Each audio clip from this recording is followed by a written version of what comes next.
అందరికీ నమస్కారం అండి. ఈరోజు క్యారెట్‌తో మసాలా వడియాలు ఏ విధంగా చేయాలో తెలుసుకుందాం. 2 గ్లాసుల రేషన్ బియ్యం తీసుకున్నా అండి. ఇవి 2 సార్లు బాగా కడుక్కోవాలి. కడుక్కున్న తర్వాత 6, 7 గంటలు నానబెట్టుకోవాలండి.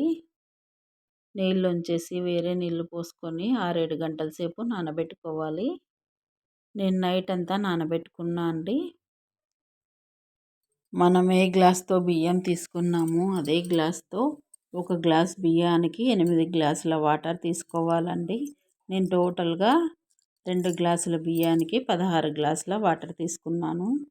నానబెట్టుకున్న బియ్యము మెత్తగా గ్రైండ్ చేసుకోవాలండి. గ్రైండ్ చేసుకున్న తర్వాత వాటర్ బాగా మరుగుతున్నప్పుడు గ్రైండ్ చేసుకున్న పేస్ట్‌ని ఇందులో వేసి బాగా మిక్స్ చేసుకోవాలండి.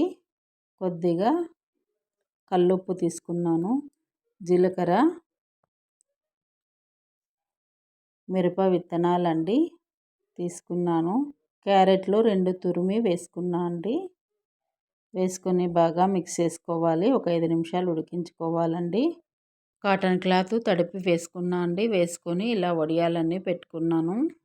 వడియాలు బాగా ఎండాలండి. ఎండిన తర్వాత కాటన్ క్లాత్ రివర్స్ వేసుకొని కొద్దిగా వాటర్ చల్లుకొని ఒక సెకండ్ తర్వాత ఇలా నీట్గా వచ్చేస్తాయండి. అన్నీ ఎండబెట్టుకోవాలి.